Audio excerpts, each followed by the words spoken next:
Hello दोस्तों, कैसे हो आप सभी। लेकिन उससे पहले मेरे YouTube चैनल को सब्सक्राइब जरूर करें।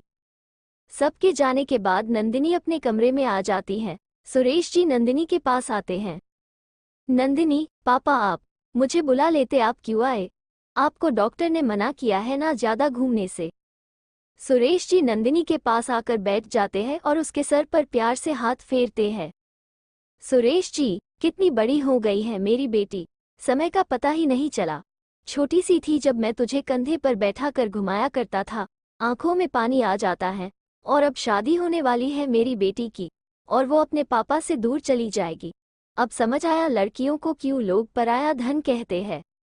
सुरेश जी की बातें सुनकर नंदिनी की आंखों में भी पानी आ जाता है। नंदिनी, पापा मैं कहाँ आपसे दूर जा रही हूँ। मैं रहूंगी तो इसी शहर में ना।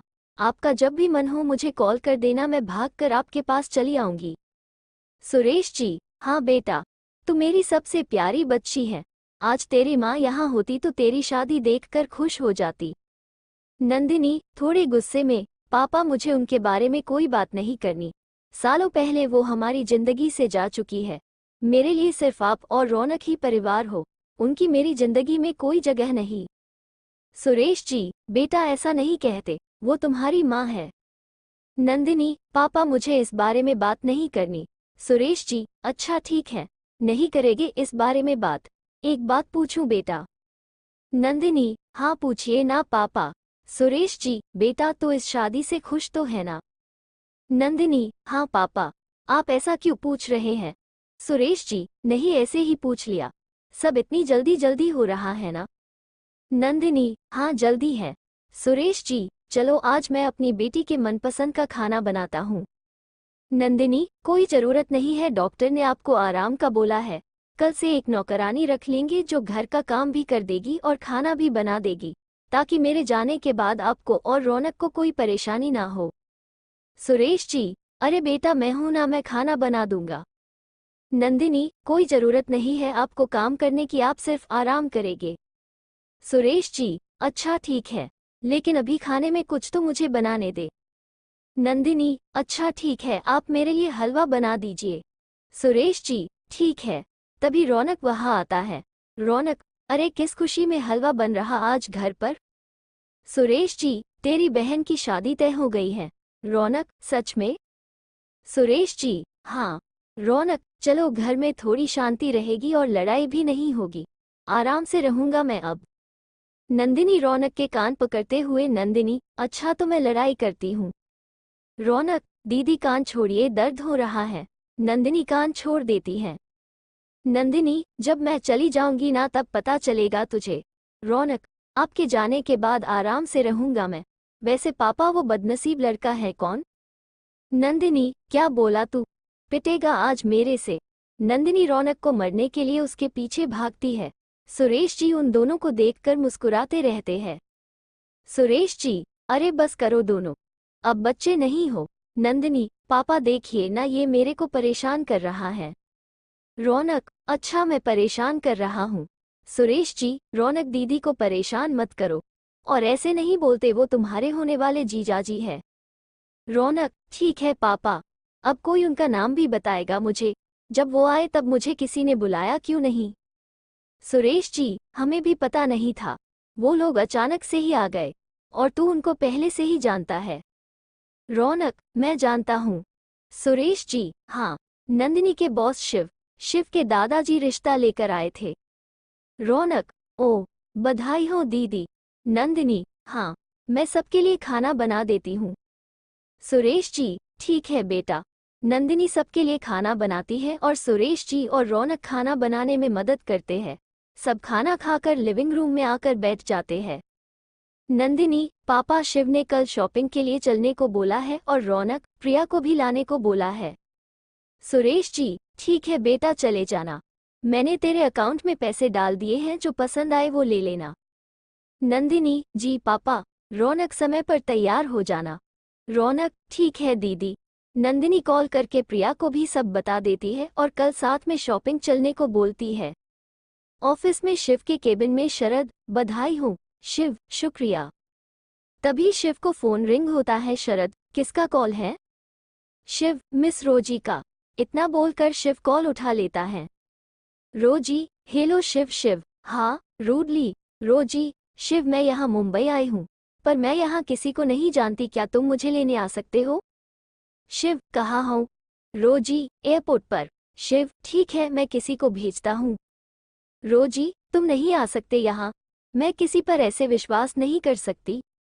शिव, मैं अपने विश्वास के आदमी को ही भेज रहा हूँ, वो तुम्हें होटल तक पहुँचा देगा। रोजी, पर शिव मैं यहाँ कुछ नहीं जानती और मैं यहाँ घूमने आई हूँ, मुझे आपके अलावा किसी पर विश्वास नहीं। शिव, ठीक है, मैं तुम्हारे घूमने की तैयारी कर दूंगा, तुम इंतजार करो, मैं किसी को तुम्हें लेने भेजता हूँ। इतना बोलकर रोजी का जवाब सुने बिना ही कॉल रख देता है। शरद, क्या हुआ? शिव, रोजी मुंबई आई है। शरद, क्यों? शिव, घूमने। शरद, ओह शिव, तू किसी को भेज दे उसको एयरपोर्ट से लाने और होटल छोड़ने के लिए। शरद, ठीक है। रोजी मुंबई आ जाती है और शिव नंदिनी को अगले दिन शादी की शॉपिंग के लिए चलने को बोलता है। अगले दिन सुबह 10 बजे नंदिनी के पास शिव का कॉल आता है। शिव, तैयार हो गई क्या? नंदिनी, हाँ, बस 5 मिनट। शिव, गुस्से में, तुम आधे घंटे से यही बोल रही हो। नंदिनी, बस आ गई। थोड़ी देर बाद नंदिनी, प्रिया और रौनक बाहर आ जाते हैं। रवि, फाइनली भाभी आप आ गई। नंदिनी, हाँ, रवि से मिलो, ये मेरा भाई रौनक है और ये मेरी दोस्त प्रिया है। रवि, हेलो। प्रिया, हेलो। रौनक, हेलो। शिव, अब तुम लोगों का हो गया तो चले, मुझे ऑफिस भी जाना है। नंदिनी, हाँ। शिव और नंदिनी एक कार में बैठ जाते हैं और दूसरी कार में रवि, प्रिया और रौनक बैठ जाते हैं। शिव कार को मुंबई के बेस्ट वेडिंग शॉप के बाहर रोकता है। नंदिनी इतनी शानदार शॉप देखकर चौंक जाती है। नंदिनी, क्या हम अपनी शादी की शॉपिंग यहाँ से करेंगे या पर तो बहुत पैसे लगेंगे? शिव, तुम्हारी शादी शिव महेश्वरी से हो रही है, तुम्हें पैसों की चिंता नहीं करनी चाहिए। नंदिनी, बोल तो ऐसे रहे हो जैसे घर पर पैसों का पेड़ लगाया है, मेहनत के पैसों को ऐसे बर्बाद नहीं करना चाहिए। शिव, अब तुम टिपिकल पत्नी की तरह ज्ञान मत दो, तुम अभी से ज्ञान देने लग गई, अभी तक तो हमारी शादी भी नहीं हुई है। नंदिनी, मैं तो आपको अच्छे के लिए बोल रही थी, अब आपको ये ज्ञान लगता है तो मैं क्या करूं? शिव, मैंने पैसे कमाए ही इसलिए है ताकि मैं खर्च कर सकूं, मेरे पैसे मैं कहीं भी खर्च करूं। नंदिनी आगे कोई जवाब देती तभी वह रवि आ जाता है और कार का कांच नीचे करने को बोलता है। शिव कांच नीचे कर देता है। रवि, अगर आप दोनों की बातें खत्म हो गई तो हम अंदर चल सकते हैं। नंदिनी, हाँ, और जल्दी से कार से उतर जाती हैं। फिर सभी शॉप के अंदर चले जाते हैं। शॉप का स्टाफ शिव और रवि को देखकर उनके पास आते हैं और उनका स्वागत करते हैं। रवि, हमें आपके शॉप की बेस्ट और लेटेस्ट कलेक्शन दिखाए सभी को। शिव, रौनक और प्रिया, तुम दोनों भी अपने लिए कुछ पसंद कर लेना शादी और सगाई के लिए। रौनक, पर जीजू हम कैसे? शिव, मैं तुम्हारा जीजू हूं तो मैं तुम्हें शॉपिंग करवा सकता हूं। रौनक, पर शिव, मुझे कुछ नहीं सुना, अपने जीजू की बात नहीं मानोगे?